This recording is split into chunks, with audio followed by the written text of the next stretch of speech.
कहावत है अकेला चना भाड़ नहीं फोड़ता है। तो मानसिक दुख,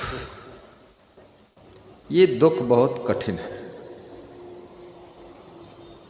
और जिनके पास में विवेक है, मन में दुख आता तो है लेकिन विवेक के द्वारा उस दुख को हटा देते हैं, भुला देते हैं और अपने आप को उस दुख से पार कर लेते हैं। धीरे धीरे मन के दुख से ऊपर उठ जाते हैं। ये मन का दुख एक ही प्रकार की घटना, एक ही प्रकार की बात सबके मन को बराबर दुखी नहीं करती है। जिनके पास में विवेक बहुत है, परशुराम ने राम को कठोर शब्द बोले, राम मुस्कुराते रहे, लेकिन लक्ष्मण को थोड़ा चोट ज्यादा लगी क्योंकि लक्ष्मण सेवक थे। सेवक के सामने किसी के स्वामी का जब अपमान होता है तो सेवक को ज्यादा दुख लग जाता है। किसी स्त्री के सामने उसके पति का अपमान होता है तो स्त्री को दुख लग जाता है। और किसी पति का सम्मान उसकी पत्नी के सामने होता है तो जो खुशी पति को नहीं होती उससे ज्यादा खुशी पत्नी को होती है, क्योंकि उन दोनों ने मान रखा है ये मेरा पति है, ये मेरी पत्नी है। इस दुनिया में जिसको तुम मेरा मान लेते हो उसके सम्मान अपमान का प्रभाव भी तुम्हारे ऊपर पड़ता है, उसके दुख सुख का प्रभाव भी तुम्हारे ऊपर पड़ता है। मेरे पास में राजस्थान से एक फोन आया तो उसमें वो नवयुवक बच्चा रोने लगा। तो हमने कहा क्यों रोते हो?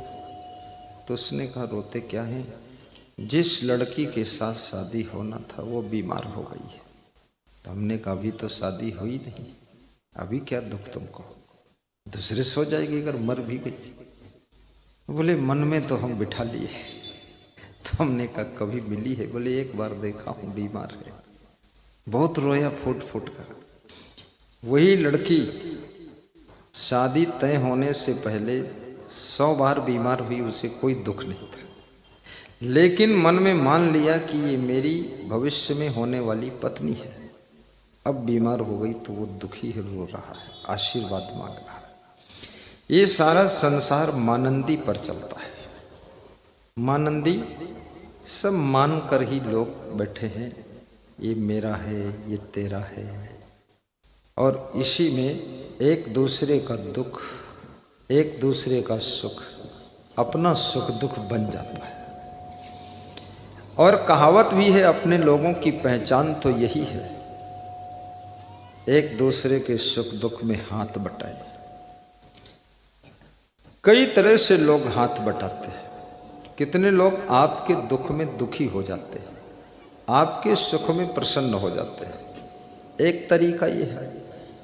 दूसरा तरीका है, कितने लोग आपके दुख में दुखी नहीं होते लेकिन आपके दुख को दूर करने के लिए प्रयास शुरू कर देते हैं, किस तरह से इसको हम इस दुख से बाहर निकालें। और आपके सुख में वो प्रसन्न होते हैं लेकिन फिर भी सोचते हैं और ज़्यादा सुख मिलना चाहिए इसको, किस तरह से क्या करूं जिससे ये और अधिक सुखी हो। वह लोग बड़े महान होते हैं जो आपके दुख को दूर करने का प्रयास करते हैं। आपके दुख में दुखी होना ये तो कोई बहुत मेहनत का काम नहीं है। तुम रो रहे हो, तुम्हारे साथ 10 लोग और रो लिए। तुम हंस रहे हो, तुम्हारे साथ 10 लोग और हंस लिए। लेकिन तुम हंस रहे हो, तुम्हारी ये हंसी परमानेंट बनी रहे, इसके लिए जो चिंतन करता है, और तुम रो रहे हो, तुम्हारे को अब जिंदगी में रोना ना पड़े, इसके लिए जो व्यवस्था करता है वो तुम्हारा परम मित्र होता है, आत्मी होता है, और वो आपसे ज्यादा प्रेम कर रहा है, आपके दुखों को दूर करने के लिए कदम उठा दिया है। परंतु ऐसे लोग जब मिल जाएं तो आपको भी सावधान हो जाना चाहिए। क्या सावधान होना चाहिए? आपको सबसे बड़ी सावधानी ये रखना चाहिए कि गलतियां करना बंद करो। जिन गलतियों से, जिस भूल से, जिस त्रुटि से, जिस आदत से, जिस नशा व्यसन से, जिस बुराई से आपके जीवन में दुख आया है और उस दुख को तुम्हारा कोई परिजन दूर करने के लिए तन मन धन से प्रयास कर रहा है, तो कम से कम इस भूल को, इस आदत को, इस बुराई को अब दोबारा दोहराओ मत, ताकि तुम्हें सहयोग देने वाला व्यक्ति का मनोबल टूटने न पाए। उसको भी खुशी हो कि हमने थोड़ा सहारा दिया, लेकिन इसने भी अपने आप में बदलाव किया, सुधार किया और इसकी गाड़ी बहुत कीचड़ में फंस गई थी, पार हो गई। तो उसके भी मन को ध्यान रखो।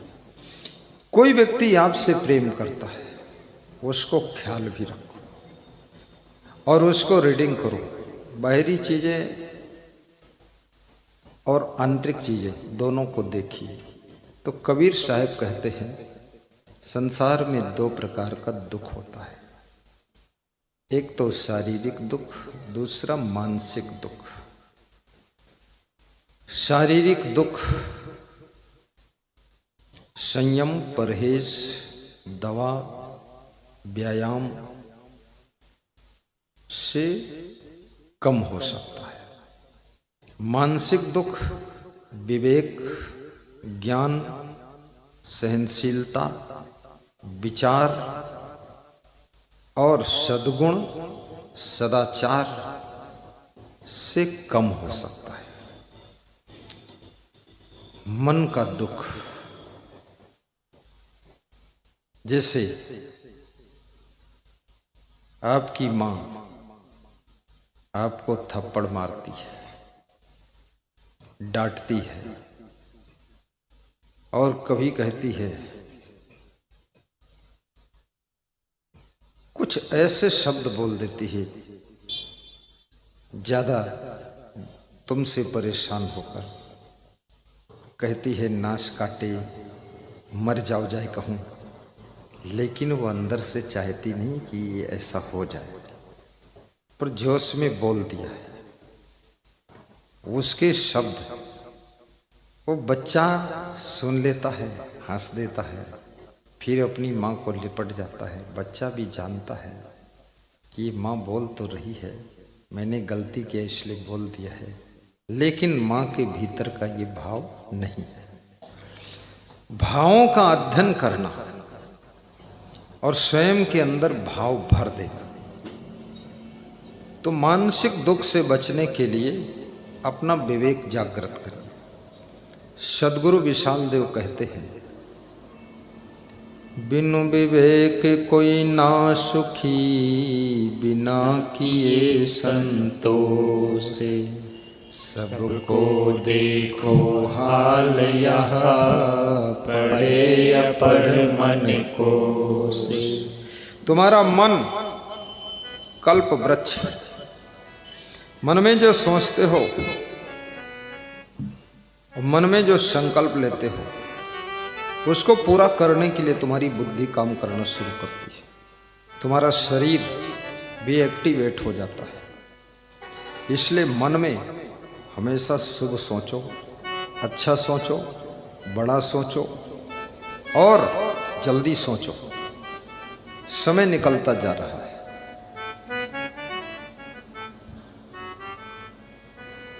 किसी गांव में एक नवयुवक रहता था। जंगल में घूमने के लिए गया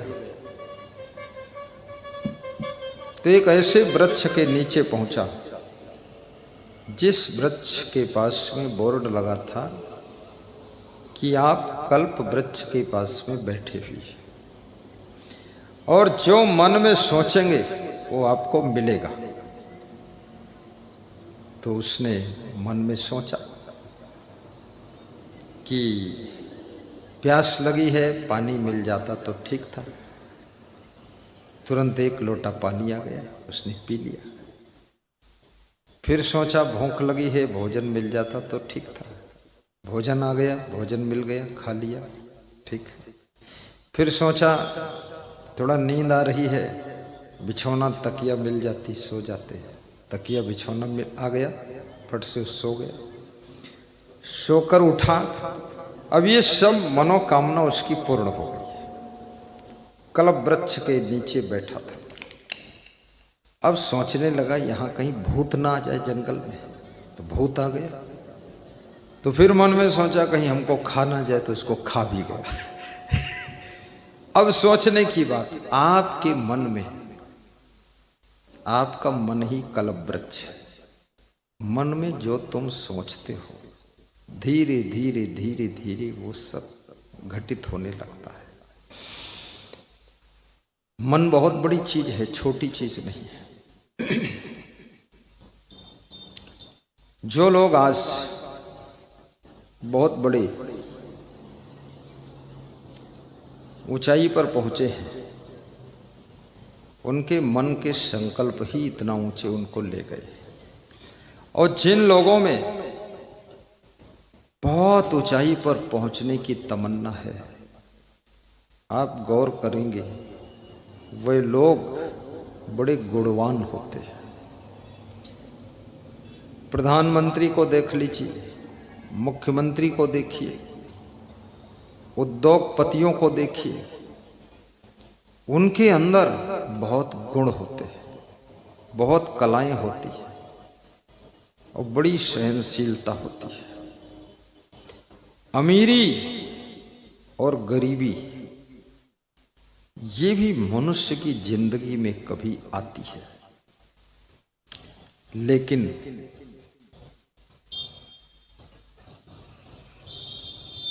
विदुर जी कहते हैं राज्य और लक्ष्मी, पद और प्रतिष्ठा, यश और कीर्ति उनको मिलती है जो लोग अपनी खुशियों को पचाना जानते हैं और अपने क्रोध को कंट्रोल करना जानते हैं। जीवन में बहुत सी ऐसी परिस्थितियां आती हैं जहां पर तुमको भयंकर क्रोध आता है। कई बार आपने सुना कि लोग शादी करने गए, वहां छोटी सी बात को सह नहीं पाए, क्रोध आ गया, तो शादी में ही झगड़ा हो गया, धक्का मुक्की हो गई, फिर वहां से भाग आए, शादी भी नहीं हुई, बदनामी हुई, अखबार में भी निकला, न्यूज़ में भी चला कि ऐसी ऐसी घटना हो गई। बेटी वाले भी दुखी है, बेटा वाला भी दुखी है, लेकिन दोनों जोश में पछा गए। आज हमारे साथ में दरोगा जी गए थे पद यात्रा में, प्रेम कुमार पाठक, यहीं बैठे होंगे कहीं दरोगा जी, हाँ पीछे बैठे। बड़ा नियम उनका विचित्र है। कल मैंने कहा भोजन कर लो, तो बोले हम स्वयं बनाकर खाते हैं। तो हमने कहा स्वयं बनाकर खाते हो पुलिस विभाग में? बोले हाँ। तो मुझे आश्चर्य लगा कि जो नियम आप पालन करना चाहो उसको कहीं भी पालन कर सकते हैं। तो उन्होंने बताया कि बनिया को नरम रहना चाहिए और स्त्री को शर्म रहना चाहिए। इस बनिया को नरम में रहना चाहिए, स्त्री को थोड़ा शर्म में रहना चाहिए। तो हमने कहा साधु को अपने धर्म में रहना चाहिए। साधु, बड़ी अच्छी ज्ञान की बात है। नरम, शर्म, धर्म, और हर इंसान को अपने सत्कर्म में रहना चाहिए, क्योंकि सत्कर्म ही सुख लाएगा। विवेक कीजिए, साथ में संतोष भी कीजिए, और कोई भी बात है आपके जीवन में उसको धीरे धीरे जितना जल्दी हो सके अपने मन के भीतर से हटाने की कोशिश करिए जिन चीज़ों से दुखी हो। कुछ तुम्हारा सामान खो गया या कहीं पर अपमान हो गया या किसी ने आपके साथ व्यवहार अच्छा नहीं किया, धीरे धीरे उसको अपने दिमाग से हटा दीजिए। क्योंकि वो कूड़ा कबाड़ा जितना अधिक समय तक दिमाग में रखोगे उतना अधिक समय तक तुम्हारा दिमाग ठीक नहीं हो पाएगा, काम नहीं सही करेगा। उसको हटाइए, उससे पार होइए और पुनः अपने जीवन के नए अध्याय का शुभारंभ करिए, अपने कार्य में लग जाइए। विवेक बहुत बड़ी चीज है, बिनु सत्संग विवेक न हो। और रामायण कहती है सत्संग के बिना विवेक होगा नहीं। और सत्संग एक बार सुन लिया और सोच लो विवेक हो जाएगा, नहीं। रोज सुनो, रोज समझो, रोज विचार करो, तभी विवेक रहेगा। क्योंकि विवेक हो भी जाएगा तो विवेक बाद को खत्म भी हो जाएगा। इसलिए मोबाइल चार्ज हो गया है लेकिन कल फिर डिस्चार्ज होगा, उसको फिर से चार्जिंग पे लगाना पड़ेगा। इसलिए बार बार सत्संग सुनना जरूरी है और बार बार गुरु का दर्शन करना जरूरी है। ये फतेहपुर हमारे आश्रम से दूर है, लखीमपुर खीरी में हमारा आश्रम है। अब इतनी दूर आश्रम और ये फतेहपुर, यहाँ से दर्शन करने के लिए मेरे लखनऊ आश्रम, लखीमपुर आश्रम, श्री कोमल यादव जी, कमलेश कुमार जी, ये भक्त लोग वहाँ बार बार पहुँच जाते हैं। क्यों? उससे मन की बैटरी चार्ज होती है। जिनका सत्संग पूरा छूट गया वह बिगड़ भी गई, और जो सत्संग लगातार सुनते रहे, जुड़े रहे, वह और संभलते चले गए, संभलते चले गए, धनवान भी बने और महान भी बने, उन्नति भी किया और चरित्रवान भी बने। इसलिए सत्संग बार बार सुनना चाहिए और श्रद्धा से सुनना चाहिए। और यहाँ जो भक्त ये गुरु का दर्शन बार बार करके आज इनके मन में ये भाव बन गया कि गुरुदेव को बुलाकर अपने फतेहपुर जिले में सत्संग कराऊं, तो मलवा की धरती पर ये सत्संग करा रहे हैं। ताली बजा दिया करो। बैठो। अल्प सुख दुख आद्युअंता, मन भुलान मई घर मई मनता। अल्प सुख दुख आद्युअंता, मन भुलान मई घर मई मनता। सुखी विसिराय मुक्ति कहाँ पावे, पड़ी हरि साच झूठ निज धावे। बहुत बड़ी बात साहब कहते हैं कि सुख विसराए मुक्ति कहाँ पावे। जो मनुष्य आत्म सुख को नहीं पा सका वो आत्मा की मुक्ति कैसे करेगा। वो जीवन भर दुखी है, उलझन में है, टेंशन में है, चिंता में है। कबीर साहब कहते उसकी मुक्ति नहीं होगी। पहले तो जीते जी मन को सुखी करो, आपका मन प्रसन्नता से भर जाए। उतार चढ़ाव में ज्यादा प्रभावित ना हो, मिलन वियोग में ज्यादा प्रभावित मत हो, जन्म मृत्यु में ज्यादा प्रभावित मत हो, गरीबी अमीरी से भी ज्यादा प्रभावित मत हो। दूर ट्रांसफर हो गया उसमें भी दुखी मत हो, उसके पीछे भी कुछ फायदा होने वाला है। आपका दूर ट्रांसफर हुआ है। एक अफसर कह रहा था कि जिस समय उत्तराखंड बना तो जो बड़े बड़े अफसर थे वे बड़े परेशान थे, कहीं उत्तराखंड में ना हमारा हो जाए। जो वहाँ जंगल पहाड़ में पड़ा रहा। और उसने कहा मैं तो बिल्कुल किसी के पास गया ही नहीं, कि चाहे उत्तराखंड कर दो चाहे हिमालय खंडम कर दो, मैं किसी से नहीं कहूँगा। बोले मेरा यूपी में ही रह गया, और अगर उत्तराखंड में हो जाता तो बहुत अच्छा पहाड़ में मकान बना, तब वहीं रहता जिंदगी भर रिटायर के बाद।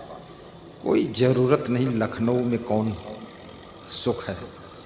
सुख तो तुम्हारे भीतर से बाहर निकलता है, बाहर से सुख तुम्हारे भीतर नहीं जाता है, भीतर से बाहर सुख प्रकट होता है।